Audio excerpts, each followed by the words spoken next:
नमस्कार दोस्तों, मैं अतुल कुमार मसोतिया और आप देख रहे हैं आपका अपना चैनल एजुकेशन वर्ल्ड एकेडमी यानी ई वर्ल्ड एकेडमी हापुड़ में एक बार फिर आपका बहुत बहुत स्वागत है। दोस्तों टीजीटी पीजीटी के फॉर्म आ चुके हैं और उम्मीद कर रहा हूं कि आप लोगों ने भर दिया होगा फॉर्म। लेकिन बहुत सारे ऐसे हमारे स्टूडेंट हैं जो ये नहीं जान पा रहे हैं अभी तक भी कि हम अपने सिलेबस में क्या क्या पढ़ें, यानी उनको सिलेबस का ही पता नहीं है।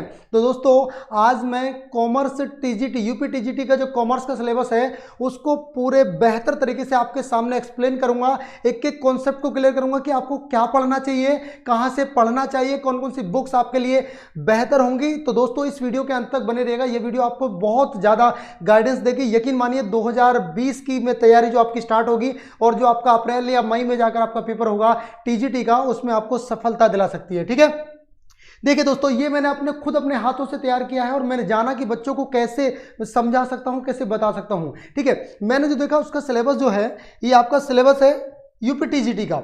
ठीक है, टीजीटी पीजीटी का सिलेबस है, कॉमर्स का सिलेबस। इसमें आपको मैंने इनको 5 यूनिट में बांटा है। हालांकि आयोग ने यूनिट वाइज करके नहीं दिया है, लेकिन मैंने आपकी सुविधा अनुसार इसको 5 यूनिट्स में बांटने का काम किया है। अब इसको 5 यूनिट में बांटने का जो मैंने काम किया है उसको क्यों किया है, जिससे कि आप लोगों को आसानी हो जाए।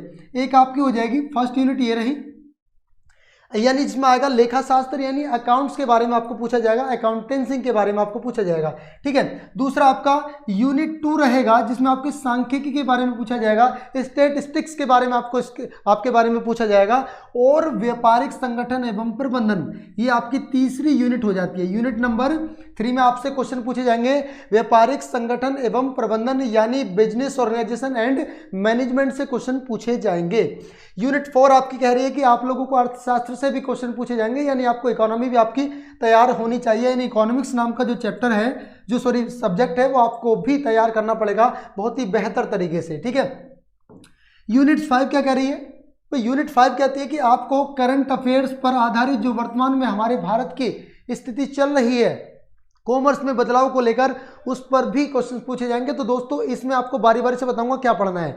चलिए सबसे पहले बात करते हैं लेखा शास्त्र के बारे में। तो लेखा शास्त्र में हमें क्या क्या पढ़ना है, आपको दिखाई दे रहा होगा, नहीं दे रहा है तो मैं थोड़ा सा इसको और बड़ा कर लेता हूं। ओहो हाँ, अब शायद आपको दिख रहा होगा।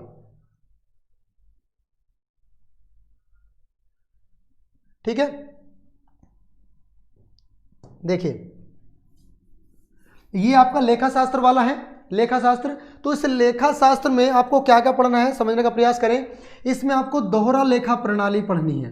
क्या पढ़नी है, दोहरा लेखा प्रणाली आपको पढ़नी है। और ये दोहरा लेखा प्रणाली अगर आप यूपी बोर्ड से संबंध रखते हैं तो आपने देखा होगा दोहरा लेखा प्रणाली 9th क्लास से ही आप लोग पढ़ते आ रहे हैं। दोहरा लेखा प्रणाली यानी डबल एंट्री सिस्टम, जिसमें आपको रोज नामचा, खाता बही वगैरह सब चीज आपको देखने को मिलेगी। ठीक है, जिसको पैसियोली ने जिसका निर्माण किया था, रोज नामचा आपको पढ़ना पड़ेगा, यानी जनरल बुक आपको इसमें पढ़नी पड़ेगी। बहुत छोटी छोटी बातें हैं, नहीं एक बात समझ लीजिएगा मेरे दोस्तों, अगर आप टीजीटी की तैयारी कर रहे हैं तो 9th क्लास से लेकर आपने ग्रेजुएशन तक जो भी पढ़ा है, ये 9th को आप इग्नोर कर दीजिएगा, छोड़िएगा, क्योंकि 9th का रिपीटेशन 11th में हो जाता है। तो मेरे दोस्तों 11th क्लास से लेकर, कौन से क्लास से लेकर, 11th क्लास से लेकर, 11th से लेकर आपका ग्रेजुएशन तक आपका ग्रेजुएशन में 11th 12th इसमें आपको पढ़ना पड़ेगा। और 11th 12th में जो भी बुक्स आपने पढ़ी हैं, चाहे उसमें अकाउंटेंट है, ठीक है, और चाहे उसमें आपके जो कंपनी के खाते वगैरह सारी चीज बताऊंगा, देख लीजिएगा। तो आपको रोज नामचा इसमें पढ़ना पड़ेगा, कलर चेंज कर लेते हैं, रोज नामचा इसमें आपको पढ़ना पड़ेगा। तीसरा आता है आपका खाता बही तथा तलपट, बहुत ही आसान चैप्टर है और बहुत ही शानदार तरीके से आप लोगों ने पढ़े भी होंगे और दोबारा से आपको दोहराना पड़ेगा। ठीक है ना, अब इसको कहां से पढ़ सकते हो, आपके पास अगर 9th की बुक हो यूपी बोर्ड की, किसी भी राइटर की लिखी हुई 9th 10th की बुक आप निकाल लीजिएगा, उसमें सारा पोर्शन आपको मिल जाएगा। समायोजनाएं, एडजस्टमेंट आपको पढ़ना पड़ेगा। इसमें अंतिम खाते यानी फाइनल अकाउंट, जिसमें आपने trading account, profit and loss account and final account नामक जो आपने जो चैप्टर पढ़े होंगे उसको आपको बहुत ही बेहतर तरीके से पढ़ना होगा। हालांकि चूंकि आपने वो थ्योरेटिकल तरीके से पढ़ा था और अब आपसे मल्टीपल चॉइस क्वेश्चंस के रूप में पूछा जाएगा, तो आपको बहुत छोटी छोटी सी बातें याद रखनी है। बहुत छोटी छोटी सी बातें कौन सी, जैसे फाइनल अकाउंट में प्रॉफिट एंड लॉस में जो एंट्री यहाँ हो रही है वो ट्रेडिंग अकाउंट में जाएगी या नहीं जाएगी, कौन सी एंट्री डबल कॉन्ट्रा एंट्री होगी, ये सारी बात आपको बताई जाएंगी। यानी ये संपत्ति खाता है, ये आपका लायबिलिटीज वाला खाता है, ये सारी चीज़ देखनी होंगी। फिर आपका यही फाइनल अकाउंट जैसे होते हैं नॉर्मली, और एक होते हैं साझेदारी, पार्टनरशिप। तो पार्टनरशिप का आपने चैप्टर पढ़ा होगा, पार्टनरशिप आपको करनी है। व्यापारिक संस्थाओं के लेखे जो होते हैं, व्यापारिक संस्थाओं के जो लेखे होते हैं ये आपको करने हैं। और क्रिया संबंधी लेखे, क्रिया संबंधी लेखे ये भी आपको कंप्लीट करने हैं। अधिकार शुल्क, अधिकार शुल्क यानी रिकंसिलेशन आपको पढ़ना है। और अंशों का निर्गमन, अंशों का निर्गमन ये आपको पढ़ना है। यानी फर्स्ट यूनिट में आपको इतना कुछ है पढ़ने के लिए, फर्स्ट यूनिट में आपको इतना कुछ दिखाया गया पढ़ने के लिए। अब चलते हैं दूसरी यूनिट के पास। दूसरी यूनिट में आती है आपकी सांख्यिकी यानी स्टैटिस्टिक्स। और स्टैटिस्टिक्स में आपको पढ़ने के लिए आप अगर आपने बीकॉम किया है तो आपने बीकॉम में आपकी स्पेशल बुक होती है स्टैटिस्टिक्स की एक बुक होती है, आप लोग उसको उठा लीजिएगा। बीकॉम 2012 के टाइम पे तो ये बीकॉम फर्स्ट ईयर में होती थी, BCom first year third year किसी भी ईयर में आपके हो तो आप लोग बीकॉम की बुक को उठा लीजिएगा। या आपने थोड़ा बहुत, हालांकि 11th 12th में आता नहीं है तो उसमें बीकॉम की बुक को आपको उठाना पड़ेगा, सांख्यिकी को। इसमें क्या पढ़ना है? सांख्यिकी का अर्थ, परिभाषा और क्षेत्र एवं प्रकृति। सांख्यिकी क्या है, ठीक है, इसकी परिभाषा क्या है, क्षेत्र क्या है इसका, कहाँ तक ये कवर अप करती है, और इसकी प्रकृति क्या है यानी नेचर क्या है इसका। दूसरा, सांख्यिकी के उद्देश्य क्या है, सांख्यिकी के उद्देश्य, महत्व एवं सीमाओं के बारे में आपको करना पड़ेगा, ये पहला और ये दूसरा। तीसरे अगर मैं बात करूं तो आंकड़ों का वर्गीकरण, जो सांख्यिकी में जो आपने स्टैटिस्टिक्स में देखा होगा, जो क्लासिफिकेशन होता है, जो क्लासिफिकेशन होता है, आंकड़ों का वर्गीकरण जो होता है, यानी सारणियन, टेबुलेशन, टेबुलेशन आपने पढ़ा होगा, क्लासिफिकेशन आपने पढ़ा होगा, ये आपको करना होगा। तीसरा आता है आपका अंकेक्षण, यानी अंकेक्षण की परिभाषा, महत्व, उद्देश्य एवं आदि से आदि। अंकेक्षण क्या है? ऑडिटिंग। आपने ऑडिटिंग नाम की एक बुक शायद पूरी पढ़ी होगी आपने बीकॉम के दौरान, तो वही इसमें आपकी काफ़ी ज़्यादा हेल्प करेगी। और सारणिकीय अपकिरण, अपकिरण के बारे में आपको इसमें पढ़ना पड़ेगा। दूसरा आता है सांख्यिकीय माध्य, जो आपका सामांतर माध्य होता है, मीडियन होता है, बहुलक होता है, मोड होता है, ये सारी चीज़ में पढ़नी पड़ेगी। और सांख्यिकीय माध्य में सारणिक का अर्थ, क्षेत्र, महत्व और सीमाएं, ये इसमें आपको कवर अप करनी पड़ेगी। तो ये थी हमारी सेकेंड यूनिट। इस चीज़ के लिए आप बीकॉम की बुक का सहारा लेंगे और आपके 11th 12th की जो बुक होंगी उसका भी आप इसमें सहारा लेना आपको पड़ेगा। तीसरा, देखिए तीसरे पे चलते हैं, चलिए भाई तीसरी यूनिट की तरफ रुख करते हैं। देखिए भाई तीसरी यूनिट क्या कहती है आपकी, इसको रफ कर देते हैं। तो तीसरी यूनिट में आपको क्या क्या पढ़ना पड़ेगा, इस बात को भी आप लोगों को समझने का प्रयास करना पड़ेगा। देखिए यूनिट 3 में आपका व्यापारिक संगठन एवं प्रबंधन, व्यापारिक संगठन एवं प्रबंधन ये आपको पढ़ना पड़ेगा बिजनेस ऑर्गेनाइजेशन में। बिजनेस ऑर्गेनाइजेशन यानी बिजनेस ऑर्गेनाइजेशन एंड मैनेजमेंट में क्या पढ़ना है, एक तो व्यवसायिक जो संगठन है, जो ऑर्गेनाइजेशन बनी हुई हैं, उनके बारे में आपको पढ़ना है कि वो कौन कौन सी ऑर्गेनाइजेशन है जिनके माध्यम से आप एग्जाम में नंबर कंफर्म कर सकते हो। पर्यावरण, प्रदूषण एवं उद्योग धंधे, देखिए अगर आप व्यापार चला रहे हैं तो व्यापार से संबंधित जो पर्यावरण पर क्या प्रभाव पड़ता है, उद्योग धंधे क्या होते हैं, ठीक है, इन दोनों चीज़ों को आप कोरिलेट करके पढ़ोगे। और आजकल इस पर ध्यान भी ज़्यादा दिया जा रहा है, तो यहाँ से क्वेश्चन काफ़ी पूछे जाने की संभावना है। ईवीएस यानी एनवायरमेंटल स्टडीज़ का एक ये पार्ट हो जाता है। जो व्यापार के कार्यालय होते हैं, व्यापारिक कार्यालय, तो ये आप लोग इसमें व्यापारिक कार्यालय का जो वित्तीय कार्य है इसको आप पढ़ेंगे। ये आपका 11th 12th की बुक में भी दिया है और आपके ग्रेजुएशन में भी दिया है, तो आप कहीं से भी पढ़ सकते हैं। व्यावसायिक संगठन के स्वरूप क्या होते हैं उसके बारे में आपको पढ़ना है। विज्ञापन क्या होता है और विज्ञापन के माध्यम से बिक्री, विज्ञापन एवं बिक्री, विज्ञापन एवं विक्रय क्या होता है, यानी सेल्स क्या होती है, इसके बारे में आपको पढ़ना है। देशी एवं विदेशी व्यापार यानी काइंड्स ऑफ ट्रेड, ट्रेड का काइंड्स क्या होते हैं, उसके प्रकार क्या होते हैं, देशी व्यापार क्या होता है, विदेशी व्यापार क्या होता है, स्थानीय व्यापार क्या होता है, अंतर्राष्ट्रीय, राष्ट्रीय, ये सभी प्रकार के व्यापार के बारे में आपको पढ़ना पड़ेगा, ठीक है। नंबर 6 की बात करें तो देशी एवं विदेशी व्यापार बता चुका। प्रबंधन एवं प्रबंधन कार्य, प्रबंधन मतलब मैनेजमेंट और प्रबंधन कार्य मैनेजमेंट के वर्क यानी कार्य। अब इसको आप कहाँ से पढ़ें, देखिए सभी बुक बताऊंगा आपको कहाँ कहाँ से क्या क्या पढ़ना है। प्रबंधन एवं प्रबंधन कार्य के लिए आपको फाइनेंशियल मैनेजमेंट की बुक आती है बीकॉम में, बीकॉम में फाइनेंशियल मैनेजमेंट की बुक आती है, आप उसको भी पढ़िएगा।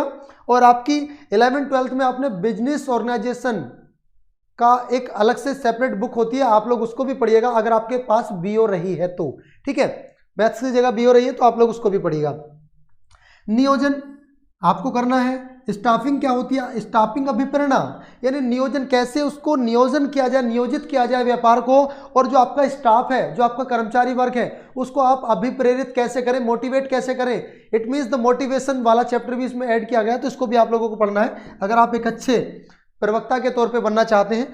समन्वय एवं नियंत्रण, समन्वय एवं नियंत्रण, कैसे समन्वय स्थापित करना है व्यापार में, और नियंत्रण, ये आपको इसमें पढ़ना पड़ेगा। प्रबंध की विभिन्न विचारधाराएं, प्रबंध से रिलेटेड जितने भी हमारे अर्थशास्त्री हुए हैं उन्होंने कौन कौन सी ऐसी विचारधाराएं दी हैं, तो हम विचारधारा को पढ़ेंगे, उनके द्वारा परिभाषाओं को पढ़ेंगे, और उनके द्वारा जो भी मत दिए गए हैं उन सभी को लेकर हम इसमें डिस्कस करेंगे। तो ये 9th रहेगा, ये हमारा 10th रहेगा, यानी 10 आपके टॉपिक हो जाते हैं किसमें? व्यवसायिक संगठन एवं प्रबंधन वाले टॉपिक, यानी यूनिट में। तो यूनिट 3 आप लोगों की कंप्लीट हो चुकी है। अब बात करते हैं यूनिट 4 की। यूनिट 4 में आप लोगों को आ जाता है इकोनॉमिक्स। तो इकोनॉमिक्स आप लोग पढ़ रहे हैं तो इकोनॉमिक्स में आपकी 11th की बुक भी काम करेगी। 11th में अगर आपके पास इकोनॉमिक्स रही है, अगर आपने सिविक्स, जो बच्चे सिविक्स की तैयारी कर रहे हैं, नागरिक शास्त्र जो पढ़ रहे हैं, उनकी इकोनॉमिक्स की बुक है, उनसे आप बुक को ले लीजिएगा। या अगर आपने किसी आपके पड़ोस में कोई एमए कर रहा हो ना, तो आप लोग एमए की बुक ले लीजिएगा। एमए में बहुत ज़्यादा पूछे थे, एमए इकोनॉमिक्स जो कर रहा है, एमए इकोनॉमिक्स की बुक में बहुत ज़्यादा चैप्टर इसका, जो सारे ही चैप्टर इसके मिल जाएंगे। कौन कौन से? अर्थशास्त्र क्या होता है, इसके अर्थ, ये नॉर्मली सब्जी के साथ नेट से भी ले सकते हो। अर्थशास्त्र का अर्थ क्या होता है, इसके बारे में पता करना है। मुद्रा, यानी मुद्रा क्या होती है, करेंसी क्या होती है, इसके बारे में पता करना है। भारतीय अर्थव्यवस्था का क्या स्वरूप है, कैसी है भारतीय व्यवस्था, विकसित है, अल्प विकसित है, या पूर्ण विकसित है, या विकासशील है, कैसी है, इसके बारे में आपको भारतीय अर्थव्यवस्था के बारे में पढ़ना पड़ेगा। नंबर 4 पे आता है बैंकिंग व्यवस्था, यानी भारत के अंदर बैंकों की व्यवस्था क्या है, कैसे क्या बैंकों के ऊपर भी कोई बैंक होता है, कैसे केंद्रीय बैंक होते हैं, कैसी है वाणिज्यिक बैंक होते हैं, कैसे कृषि बैंक होते हैं, ये सारे बैंकों के बारे में आपको बैंकिंग व्यवस्था में पढ़ना पड़ेगा। सीमांत उपयोगिता नियम, देखिए सीमांत उपयोगिता नियम, ये थोड़ा सा माइक्रो इकोनॉमिक्स का पार्ट आ जाता है। तो यहाँ पर सीमांत उपयोगिता का नियम आप लोगों ने कॉमर्स में पढ़ा होगा, तो ये आपका 11th क्लास में भी है, 11th से 10th क्लास में भी है ये, लेकिन आप एमए की बुक का प्रयोग करें इसमें, ठीक है। तो सीमांत उपयोगिता का नियम, मांग की लोच क्या होती है, ये आपको एमए में मिल जाएगा। उत्पादन के साधन, ये अभी आपका एमए का टॉपिक है। सीमांत उत्पादकता सिद्धांत, ये भी आपका एमए का टॉपिक है, ठीक है। अब आप लोग कहेंगे सर टीजीटी की तैयारी करा लें लेकिन एमए में पूछ रहे हैं। दोस्तों मैं ये नहीं कह रहा कि आप लोगों से एमए का पूछ रहे हैं, ये टॉपिक है, ये उससे पहले भी टॉपिक है, लेकिन इनका जो विस्तार से दिया है ना, जिसमें आपको पढ़ने में आसानी होगी, वो आप एमए की बुक लेना कोई भी, उसमें आपको काफ़ी माइक्रो इकोनॉमिक्स की बुक लेना ना, काफ़ी हेल्प मिलेगी। तो माइक्रो के विनिमय बाजार क्या होते हैं, तो विनिमय बाजार के तौर पे आप 11th की बुक का भी सहारा ले सकते हैं। पूर्ण प्रतियोगिता, देखिए प्रतियोगिता बाजार के अंदर प्रतियोगिता बाजार चलते हैं, पूर्ण प्रतियोगिता बाजार, एकांकी बाजार, एकाधिकार पूर्ण, ठीक है, एकाधिकार, अल्पाधिकार, ये सारी चीज़ें आपको एमए में पढ़ाई गई जो बुक है उनमें मिल जाएंगे। आप लोग एमए की बुक का सहारा जरूर लें इस इकोनॉमिक्स की पार्ट को कवर करने के लिए। वितरण के सिद्धांत क्या है, वितरण के सिद्धांत ये हैं, सरकार जो नीतियां बनाती है, सरकार जैसे कोई भी योजना बनाई, उस योजना का वितरण कैसे करना है, सरकार ने जैसे भी जो भी सामान है सरकार उस जनता में उसको डिस्ट्रीब्यूट करना चाहती है, तो वितरण का सिद्धांत इसमें काम करेगा। ग्रेसम का जो मुद्रा का परिणाम सिद्धांत है उसको भी आप लोगों को पढ़ना पड़ेगा, ठीक है। ये मैं और थोड़ा सा ऊपर कर देता हूं, देखिए, यानी ग्रेसम का जो आपका ग्रेसम का मुद्रा परिणाम सिद्धांत ये आपको पढ़ना पड़ेगा। मुद्रा मूल्य में परिवर्तन कैसे होता है ये आपको देखना है। मुद्रा मूल्य में परिवर्तन कैसे, जैसे डॉलर से हमारा मुद्रा कम हो गई, मुद्रा का मूल्य कम हो गया, ये तो अंतर्राष्ट्रीय स्तर पर होगा, डॉलर से कम देखना। भारत के अंदर कभी कभी मुद्रा का यानी मुद्रास्फीति होती है। मुद्रास्फीति मतलब मुद्रा का मूल्य अधिकतम बढ़ जाना और मूल्य का अब विमुद्रण भी हो जाता है, मतलब मुद्रा का कीमत में घट जाना। तो ये दोनों चीज़ आपको देखनी होंगी। और भारतीय रिजर्व बैंक क्या है, उसके कार्य क्या क्या हैं, ये भी आपको देखना होगा। और भारतीय कृषि एवं विदेशी व्यापार, भारतीय कृषि एवं विदेशी व्यापार का भी इसमें टॉपिक आपको करना पड़ेगा। तो दोस्तों ये था आपका सिलेबस। ये क्या था दोस्तों आपका, इसको और थोड़ा मैं दिखा देता हूं आपके सामने।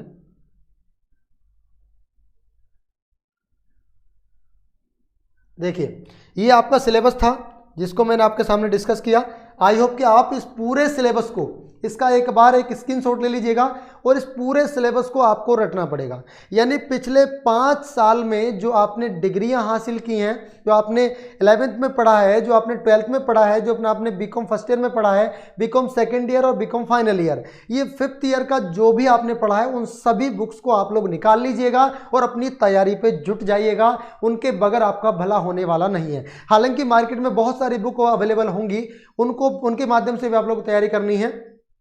अभी जो मैं नेक्स्ट वीडियो लेकर आऊंगा आपके लिए, वो मैं ये वीडियो लेकर आऊंगा कि आपको कैसे, वो कौन कौन सी बुक है और किस बुक में कौन कौन से चैप्टर आपको तैयार करने हैं। ऐसा नहीं कि पूरी बुक पढ़नी है, कभी आप पूरी बुक पढ़ने के चक्कर में अपना सिलेबस को भूल जाओ। जो जो सिलेबस में दिया है केवल वो ही आपको पढ़ना है और इसी के अकॉर्डिंग आपको तैयारी करनी है। जल्दी अगर मुझे टाइम मिला, हालांकि मैं बहुत ज़्यादा बिजी शेड्यूल है मेरा, अगर मुझे टाइम रहा तो मैं आपके लिए मैं लगातार इस पर वीडियोज़ आपको देता रहूँगा। अभी आप ऑफलाइन में भी काफ़ी डिमांड मेरी आ रही है, तो ऑफलाइन में मुझे बैच लेने पड़ते हैं यूपी टीजीटी वगैरह के, और तो जैसे भी टाइम रहेगा मैं ऑनलाइन भी वीडियो डालता रहूँगा। अगर दोस्तों इस वीडियो में दी जाने वाली जानकारी आपको अच्छी लगी हो तो वीडियो को लाइक, शेयर और कमेंट करना बिल्कुल भी ना भूलें, क्योंकि ये वीडियो आपको बहुत ज़्यादा हेल्प करेगी आपके टीजीटी के कॉमर्स की जो वैकेंसी आई हैं, कॉमर्स की वैकेंसी जो आई हैं उसमें प्रिपरेशन करने के लिए। Because you can make the golden chance for this year. इस साल के लिए आप इसको गोल्डन चांस बना सकते हैं अगर आप मेहनत तरीके से करें, सिस्टमेटिक तरीके से करें, सोच समझ के करें, अकॉर्डिंग टू सिलेबस करें।